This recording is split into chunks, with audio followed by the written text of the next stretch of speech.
Welcome once again to the Jet and Mike podcast show. And we are so happy to have you guys listening, taking a listen to this episode. We're getting a lot of good feedback, a lot more subscribers. And I just want to say, first and foremost, to everybody, thank you so much that take your time out of your busy days just to check us out, give us a listen, give us some critique. And of course, this is a special week because sitting in this week for my good friend Jet would happen to be my best friend, Birdman Iceberg. Birdman, step to the mic. I can't do the bird scout. And that's one of the shame. That's one of the sad things of having a nickname. They always say, "Bird, do the bird scout," and I can't do it. So I was gonna do it, but I'll do it for you. Uh-huh.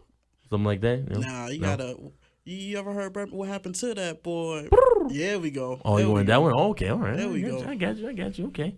Well, Bird, thanks so much for sitting in for Jet. Happy to be there. Other things came up with Jet. He had to work and things like that. So, but we're going to talk NBA Finals Game 3. First and foremost, my thoughts on Game 3. A lot of people, everybody wants to give a lot of credit to Golden State when Golden State does good things, when they do great, when they play great. This is how basketball is supposed to be played. Good ball movement, leading to great shots, great picks set, and everything like that. I am a big, huge Golden State fan. I hate the Cleveland Cavaliers for reasons I will talk about later. But you got to give credit where credit is due. Cleveland came out last night in the face of adversity, and they showed up and showed out early. They made sure this wasn't even going to be a game. Golden State, I don't think, ever led in that game. Not one time. Cleveland led from finish to close. They showed that they can win and they can beat Golden State. And they showed that they can beat them in a big margin way. It wasn't a little margin way, and it was without Kevin Love. So, I mean, I have nothing bad to say about what Cleveland did last night, because they showed up, and it's about damn time. If anything else, it's about damn time. You know, this is how they should have played in Game 2 after getting embarrassed in Game 1. So, you know, I'm really, really, really impressed by the way that they came out and what they did and how they showed that they can play their style of basketball and beat Golden State. Because everybody was saying, well, you're going to have to make changes. They're going to have to make adjustments. They're going to have to switch up the way that they play. They're going to have to play big man style. They're going to have to start Mozgov. They're going to have to, make sure, you have to run a big lineup, and they're going to have to make sure that Steph doesn't get inside and stuff like that. No. Same lineup started. Mozgov still rode the bench. They just came out and executed, and they felt comfortable playing at home. There were some things that changed, and I'll address those, but that's my opening comments. Bert? This was a must-win game, and if they won, history tells us if you go down 3-0, you do not win the series. You don't even go to Game 7, much less a Game 6. So a 2-1 is a lot more manageable. Still, history is on Golden State's side. 82% of teams leading 2-1 goes on to win the series. But remember, last year Cleveland was up 2-1, and we all know what happened there. So this was a good sign for the Cavaliers. Now, obviously, this game 4 tomorrow is pivotal, a must win, because pretty much if they don't win, then it's not coming back to Cleveland. Right. There's no way that it's gonna come back to Cleveland and be able to, just do what you do, any type of work or anything like that. So, with that being said, the adjustments that were made, Cleveland came out and they got serious. Defensively, locking up, making sure, Steph Curry, they played the type of defense that OKC started the Western Conference Finals playing.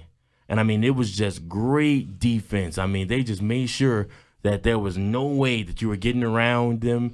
There was no way Steph Curry could juke and jive and dance. I remember one play watching him try and split 3 different guys. They had him basically banged up in the corner.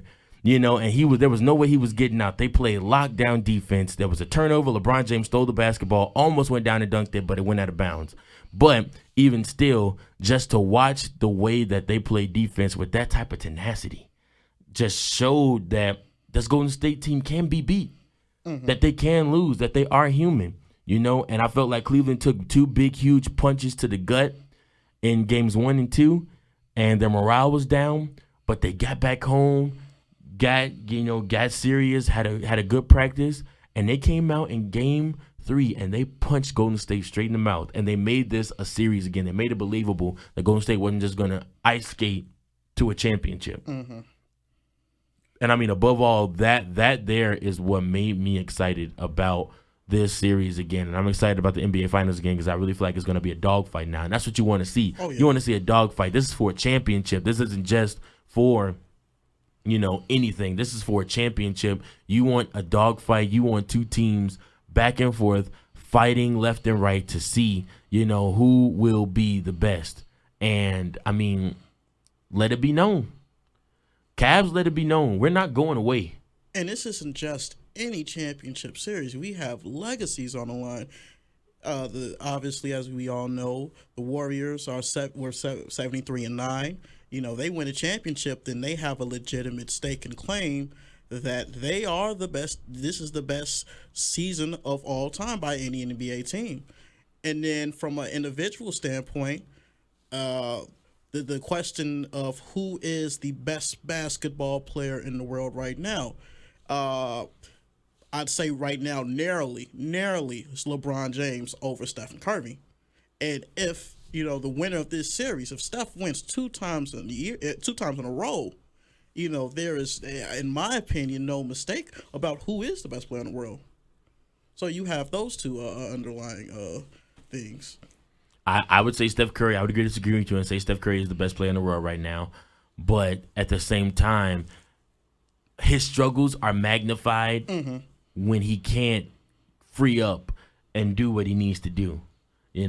Like a lot of people like to point at LeBron James and say, okay, LeBron James doesn't have one go-to thing that he does that's like a way of him scoring. Even Steve Kerr, the coach, pointed that out. LeBron James doesn't have just one thing that he does. Like he isn't going to take you to the post and every time that's a go-to. He doesn't have that insurance policy. Exactly. Whereas Steph Curry, he's going to shoot. He's going to shoot. And he's going to shoot well. Virtually pretty much every time he throws it up, you can pretty much count it as 3 points. But when Steph isn't able to dance around, right? When he isn't able to do his crossover, when he isn't able to get free, when you start clamping him up, it shows, and you get in his mind psyche. And Steph didn't play good in the Western Conference Finals. Steph really hasn't played good in the finals. And it all comes in spurts because it was especially between Game 3 and Game 4 when they just got blitzed by the Thunder, and and when they did come back between Games 5 and 7, Steph was doing, in my opinion, the same thing. The same things. And shooting. Watching him is like defying logic because he shoots over 7-footers with ease. Sam Adams, Kevin Durant, whoever was on him, and he was making those shots. And even he didn't shoot well yesterday. He had a little hot streak, and he didn't shoot that well Game 1. But when he throws up that ball, you have it set in your mind that that's going in. Yep, pretty much. And majority of the time, it does fall. Well, no matter how ridiculous the shot is. He still falls. He still knocks down. So, with that being said, like I said, I would stake a legitimate claim that Steph Curry is the best player in the world right now. If you were asking me, I would say LeBron is 2, Kevin Durant's 3. And then, like I said, I think in this final series, you're going to see your fair share of blows now. I mean, because Warriors drew first blood. Cavs came back, punched them in the nose, let them know we're not going anywhere. Now, Cavs need to come and give them a 1-2 combo because now, and like I said, people are going to be looking to see, just exactly what's happening, and who's going to take that stand. Are the Warriors going to answer that 30-point blowout last night? They need to answer that. And this is something that's been going back to last year. What is up with the Warriors in Game 3s? Like, they haven't won a game 3 at all this season. They probably won only one last year. It is something about game 3s. They just do not adjust well. I feel like that usually because within the last 2 years, there's a few reasons for this. The last 2 years, Warriors have had home court advantage all the way through the playoffs. That's true. So they play great at home. They're easy going at home. I mean, home to them is like, man, we walk in the gym, we know we're going to win. We know every shot's going to fall. We know we're going to do our thing. So they don't have any worries at home. So they pound you at home really hard and hope to kill your morale while you're in their building. But see, these teams go back to their buildings, and then they're like, okay, we're home now. Let's do our thing. And the Warriors are like, okay, we're kind of tired, from pounding you, pounding away at you, at our home. So they get there to game 3, and they're just like pooped, And, and they come out and they give a lackluster performance. And you saw it last night. It was a lackluster performance, And then nobody steps up. And Clay's looking at Steph, and Steph's looking at Clay, and they're like, well, who's going to catch fire first? And everybody is sitting on the edge of their seats waiting on it. Well, in game 3s, neither one of them decided to step up. But they damn well better step up in this game 4, because if they allow this series to go 2-2, it's anybody's ball game again. At the end of the day, Cleveland has to win a game at Golden State. And I just do not see that. I think they can do it. It's possible. It's possible, but that's gonna be a drag them out brawl. That game that they take. The margin of error has to be little to none. Yep, you have to play damn near perfect game in Golden State to win. I recollect back to this last season, the Bulls went to Golden State, and the Golden State was on their run, and then, what I'm saying, and they hadn't lost a game yet, and I was like, Bulls gonna be the first ones to do it, and the Bulls were leading literally the whole game, went down by 2 with 4 minutes left to go, and by the time it was a minute left, the Bulls were down by 12, and that's just how quickly Golden State can work. And it wasn't even Steph that did it; it was Harrison Barnes that sealed the deal, and that's the scary about this Golden State team. They have multiple weapons that can seal the deal. And think about, you said coming back, being resilient and coming back from long leads. Yesterday, they were down by 20. And, I had a stinking feeling like, oh, they're going to come back. They're going to come back. And sure enough, the second quarter, which is another key aspect of this series, the second quarter is usually in the first 2 games.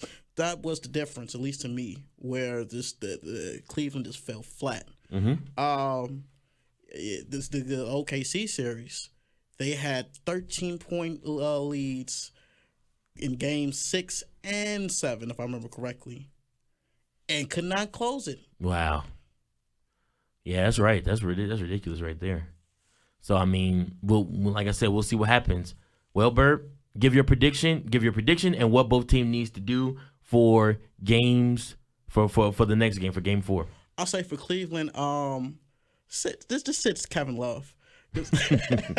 And what I saw, one of the 2 key things that I saw in game 3, good J.R. Smith, which is always a good thing. I think J.R. Smith combined the first 2 games had 8 points. And he exploded in game 3. He had over 20 something.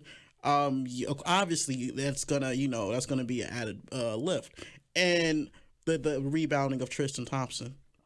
I think Kevin Love, he stretches. Don't get me wrong, he's an all-star. We know what he can do. He can stretch out defense, but defense, his defense lacks. And I feel that, it's always saying in boxing that styles make fights. And in this situation, Tristan Thompson matches up better, than Kevin Love. We saw it last year. They had some reasonable success when you had Tristan Thompson there. Right. He made a difference. So I think, you give Tristan Thompson those added minutes. And you know what? Let's get Mozgov out there. I'm all in favor of, getting big bodies on there and harassing them at the perimeter. Warriors, Splash Brothers have to step up. It's Clay. He's done his thing, but Steph has to. He had 11 points game one, 19 game two, and then had 11 and 12 again. He's got to play like the unanimous MVP. As no surprise, like last year, the supporting characters, especially Iguodala and Barnes, they have in Livingston, they have been revelations. So you have to get it from your main guy. Right. That said, Cleveland wins, but I still think the Warriors in 6. Wow. So Warriors take the next 2 after that. I'm going to go ahead and go Cleveland, do exactly what you did in game 3. Don't change a thing. Come back out, execute the exact same way. You need good JR out there. Sit Kevin Love. I agree with you on that. High five. Sit Kevin Love. You don't need him. Just let the whole concussion thing be his excuse. Sit him. You don't need him because when he's out there, he's getting abused and getting treated like a little baby. Leave him on the bench. I disagree. Do not let Mozgov play. He makes too many stupid plays and he throws away too many turnovers. Kyrie needs to be good Kyrie. And LeBron facilitate as well as show your dominance when needed. That means when you see Golden State start going on runs, it's like, okay, guys, I'm going to stop passing the basketball for a minute because I'm going to solidify our lead again. Then once our lead is solidified, I'll start passing the rock again. And that was one thing, and that was one thing, especially game 2. He went the first half of 2 points. LeBron, it's really been a passive aggressive approach, and it was really timely for him to be really aggressive from the get-go. Right. That first quarter was just, as you said, a whole different Cleveland team than we saw the first 2. That was the Cleveland that we saw the first 3 rounds, and that's what they have to do if they have a shot at this. Right. And I think for Golden State, you need Steph Curry to step up. Main thing. You need Andre Iguodala to harass LeBron James like he did. You need Clay to harass Kyrie and run him off of that 3-point line. And here's the thing. People try and bring Steph Curry's defense into question, and Steph then tries to answer by playing great defense. I don't give a damn about the defense right now. This is the NBA Finals. If you need Steph Curry to have to guard somebody else and Clay pick up Kyrie because Kyrie's going off for 30 or 40, do it. Do what it takes to win. Don't try and prove everybody wrong. Let him work on his defense in the offseason. The man is injured as is and is still playing. Let him guard who's ever easiest to guard. But if Kyrie has 25 in the first half, I'm telling you that's a bad omen for the game. And you need to keep his scoring at a minimum because him plus LeBron equals a bad night for everybody else. So basically, hold Kyrie down if you're Golden State. Steph and Clay need to step up scoring wise. Draymond needs to do his part, be that bully in the post, and do what he needs to do there. And of course, like I said, just play your game, Golden State. I already said the Cavs need to do exactly everything like that. I say Golden State comes out ready to rumble tomorrow, and I say Golden State takes it 3-1. Break Cleveland's heart, kill their morale. Send them back to Golden State for Game 5 where they lose in Game 5. And I would say nobody would come back from a 3-1, but obviously what we saw the last series. Right. So that's our predictions. That's what we think. Thank you so much, Bert, for sitting in for Jet. Appreciate it. Listeners, guys, you know what I need from you? I need you to like this post. I need you to comment on this post. Tell us what you think happened in Game 3. Tell us what Game 4 needs to look like.